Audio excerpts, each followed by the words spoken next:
Xamzo ka fakarayay inuu eriyo wasiir sameeyay arrin fadeexad culus dhalisay. Wuxuu yahay wasiirkan uu rabo inuu eriyo Ra'iisul Wasaare Xamse Cabdi Barre. Muuqaalkan ayaan kula wadaagi doonaa xogta faahfaahsan ila soco. Aynu ku bilownay Ra'iisul Wasaaraha Soomaaliya Xamse Cabdi Barre ayaa ka fakaraya tallaabo kalena wasiirka ganacsiga Soomaaliya Jibriil Cabdirashiid oo hadal u dhawaan jeediyay fadeexiyay dowladda federaalka. Xilli madaxweyne Xasan Sheekh iyo Xamse Cabdi Barre ay wadaan dagaal kalena musuqmaasuqa si loo dhiso magaca iyo sumcadda dowladda, ayuu wasiir Jibriil guddi baarlamaan ka hor sheegay in dadka ugu horeeya ee uu shaqaaleysiinayo ay yihiin ehelkiisa. Shaqaalaha dowladda Soomaaliya ee 4.5 lagu saleeyay aad qabtid walaasha iyo walaalka ama ninkuu qaraabada ayaa qortay ma qabi. Haddaan kuu sheegaa ninka u sokeeya ee aan wax siinayo waa ninka qaraabadeeda. Haddaan u heli karo meel waxaan rabaa inaan si saraaxa iskaga hadlo, ayuu yidhi wasiir Jibriil Cabdirashiid. Hadalkan ayaa hadalhayn badan ka dhex abuuray baraha bulshada Soomaalida, waxaana banaanka keenay nidaamka eexda ku dhisan ee shaqaalaha dowladda lagu qoro. Arrinta yaabka leh ayaa in wasiirka uusan been sheegin, balse uu si shaacsan u sheegay arrin la wada ogyahay oo dhammaan wasiirada iyo madaxda dowladda ay sameeyaan, oo ah in dadka ehelka la ay shaqo siiyaan ayagoo aan ku xulan karti iyo aqoon. Si kastaba, hadalkan ayaa la sheegay inuu ka careysiiyay Ra'iisul Wasaare Xamse aadna uga xumaaday, waxaana ilo wareedi ka tirsan xafiiska ay warbaahinta u sheegeen inuu Ra'iisul Wasaaraha ka fikirayo inuu xilka ka qaado wasiirka. Ra'iisul Wasaaraha wuxuu ka carooday hadalkaasi, wuxuuna doonayay inuu wada hadal la yeesho wasiirka, waxaana suurtagal ah in xilka laga qaado, ayuu yidhi ilo wareedi ka tirsan xafiiska Xamse. Dhinaca kale, wasiir Jibriil Cabdirashiid oo shalay shir jiraa'id qabtay ayaa raaligelin iyo faahfaahin dheeraad ah ka bixiyay hadalkii fadeexada dhaliyay. Wuxuu sharaxay hanaanka loo maray shaqaale 10 qof ah oo laga rusqeeyay hay'adda tayadhowrka oo hoos tagta wasaaradda ganacsiga iyo sida loogu qoray 10 qof oo kale oo boosaskaasi loo qaatay. Shalay waxaa la ii fahmay in 10 qof aan bedelay oo dadkayga aan ku bedelay, sidaas uma shaqeyno. Guud ahaan dadka Soomaaliyeed ayaan wasiir u ahay, hal qof kuma lihi dadka la igu haysto, ayuu yidhi wasiir Jibriil. Sidoo kale, wasiirka ayaa caddeeyay inuu oggol yahay in la soo wareysto shaqaalaha. Warbaahinta waa ku martiqaadi karaa si loo wareysto haddii ay jiraan shaqaale tabasho naga qaba, ayuu hadalkiisa ku sii daray.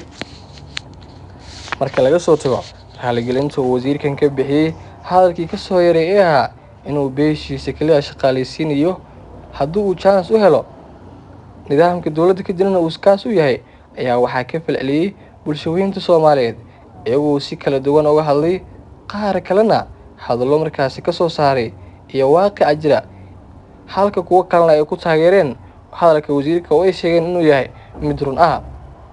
Balse hadalkan hadduu run yahay iyo hadduu been yahay ayaa waxa uu sharaf dhac ku yahay dowladda federaalka Soomaaliya ee Urdunka ee haatan soo kabsanayso, indhaha caalamkana laga gadayo in musuqmaasuq uun jirin, sidoo kalena dowladda ay tahay mid hufan, shacabka Soomaaliyeedna ay wada siman yihiin.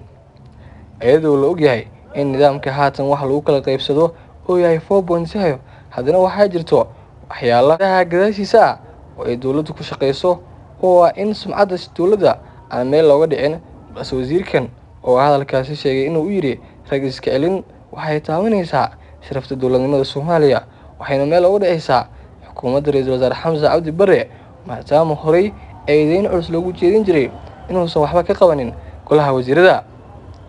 Tani ayaa waxay ku qasbaysaa Ra'iisul Wasaare Xamse Cabdi Barre inuu qaado tallaabo degdeg ah oo ka dhan ah wasiirkaasi, inuu shaqada ka eriyo ama wax allaale wuxuu ku sameeyo.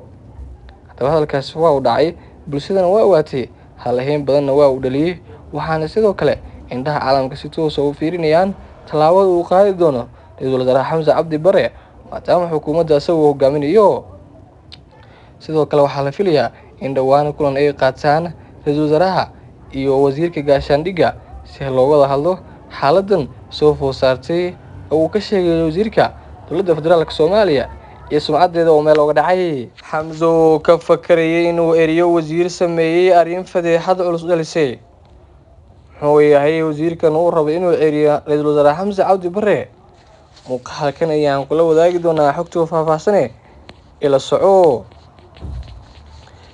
Aynu ku bilownay Ra'iisul Wasaaraha Soomaaliya Xamse Cabdi Barre ayaa ka fakaraya tallaabo kalena wasiirka ganacsiga Soomaaliya Jibriil Cabdirashiid oo hadal u dhawaan jeediyay fadeexiyay dowladda federaalka. Xilli madaxweyne Xasan Sheekh iyo Xamse Cabdi Barre ay wadaan dagaal kalena musuqmaasuqa si loo dhiso magaca iyo sumcadda dowladda, ayuu wasiir Jibriil guddi baarlamaan ka hor sheegay in dadka ugu horeeya ee uu shaqaaleysiinayo ay yihiin ehelkiisa. Shaqaalaha dowladda Soomaaliya ee 4.5 lagu saleeyay aad qabtid ee walaasha iyo walaalka ama ninkuu qaraabada ayaa qortay ma qabi. Haddaan kuu sheegaa ninka u sokeeya ee aan wax siinayo waa ninka qaraabadeeda. Haddaan u heli karo meel, waxaan rabaa inaan si saraaxa iskaga hadlo, ayuu yidhi wasiir Jibriil Cabdirashiid. Hadalkan ayaa hadalhayn badan ka dhex abuuray baraha bulshada Soomaalida, waxaana banaanka keenay nidaamka eexda ku dhisan ee shaqaalaha dowladda lagu qoro. Arrinta yaabka leh ayaa in wasiirka uusan been sheegin, balse uu si shaacsan u sheegay arrin la wada ogyahay oo dhammaan wasiirada iyo madaxda dowladda ay sameeyaan, oo ah in dadka ehelka la ay shaqo siiyaan ayagoo aan ku xulan karti iyo aqoon. Si kastaba, hadalkan ayaa la sheegay inuu ka careysiiyay Ra'iisul Wasaare Xamse aadna uga xumaaday, waxaana ilo wareedi ka tirsan xafiiska ay warbaahinta u sheegeen inuu Ra'iisul Wasaaraha ka fikirayo inuu xilka ka qaado wasiirka. Ra'iisul Wasaaraha wuxuu ka carooday hadalkaasi, wuxuuna doonayay in wada hadal la yeesho wasiirka, waxaana suurtagal ah in xilka laga qaado, ayuu yidhi ilo wareedi ka tirsan xafiiska Xamse. Dhinaca kale, wasiir Jibriil Cabdirashiid oo shalay shir jaraa'id qabtay ayaa raaligelin iyo faahfaahin dheeraad ah ka bixiyay hadalkii fadeexada dhaliyay. Wuxuu sharaxay hanaanka loo maray shaqaale 10 qof ah oo laga rusqeeyay hay'adda tayadhowrka oo hoos tagta wasaaradda ganacsiga iyo sida loogu qoray 10 qof oo kale oo boosaskaasi loo qaatay. Shalay waxaa la ii fahmay in 10 qof aan bedelay oo dadkayga aan ku bedelay, sidaas uma shaqeyno. Guud ahaan dadka Soomaaliyeed ayaan wasiir u ahay, hal qof kuma lihi dadka la igu haysto, ayuu yidhi wasiir Jibriil. Sidoo kale, wasiirka ayaa caddeeyay inuu oggol yahay in la soo wareysto shaqaalaha. Warbaahinta waa ku martiqaadi karaa si loo wareysto haddii ay jiraan shaqaale tabasho naga qaba, ayuu hadalkiisa ku sii daray. Marka laga soo tago raaligelinta uu wasiirkan ka bixiyay hadalkii ka soo yaray ee ahaa inuu beeshiisa kaliya shaqaaleysiinayo haddii uu chance u helo, nidaamka dowladda ka jirana uu iskaas u yahay, ayaa waxaa ka falceliyay bulshooyinka Soomaaliyeed iyagoo si kala duwan uga hadlay, qaar kalena hadallo markaasi ka soo saaray iyo waaqica jira, halka kuwa kalena ay ku taageereen hadalka wasiirka oo ay sheegeen inuu yahay mid run ah. Balse hadalkan hadduu run yahay iyo hadduu been yahay ayaa waxa uu sharaf dhac ku yahay dowladda federaalka Soomaaliya ee Urdunka ee haatan soo kabsanayso indhaha caalamkana laga gadayo in musuqmaasuq uun jirin, sidoo kale dowladda ay tahay mid hufan, shacabka Soomaaliyeedna ay wada siman yihiin. Iyadoo la ogyahay in nidaamka haatan wax lagu kala qaybsado oo yahay 4.5, haddana waxaa jirto waxyaalaha gadaashiisa ah oo ay dowladdu ku shaqeyso, oo ah in sumcadda dowladda aan meel looga dhicin. Balse wasiirkan oo hadalkaasi sheegay inuu yidhi rag iska celin waxay taabanaysaa sharafta dowladnimada Soomaaliya, waxayna meel uga dhacaysaa xukuumadda Ra'iisul Wasaare Xamse Cabdi Barre, maadaama horey eedeyn culus loogu jeedin jiray inuusan waxba ka qabanin golaha wasiirada. Tani ayaa waxay ku qasbaysaa Ra'iisul Wasaare Xamse Cabdi Barre inuu qaado tallaabo degdeg ah oo ka dhan ah wasiirkaasi, inuu shaqada ka eriyo ama wax allaale wuxuu ku sameeyo. Haddaba hadalkaasi waa uu dhacay, bulshadana waa ogaatay, hadalhayn badanna waa uu dhaliyay, waxaana sidoo kale indhaha caalamka si toos ah u fiirinayaan tallaabada uu qaadi doono Ra'iisul Wasaare Xamse Cabdi Barre maadaama xukuumadda isagu hogaaminayo. Sidoo kale waxaa la filayaa in dhowaan kulan ay qaataan Ra'iisul Wasaaraha iyo wasiirka gaashaandhigga si looga wada hadlo xaaladdan soo food saartay oo uu ka sheegay wasiirka dowladda federaalka Soomaaliya iyo sumcaddeeda oo meel uga dhacay.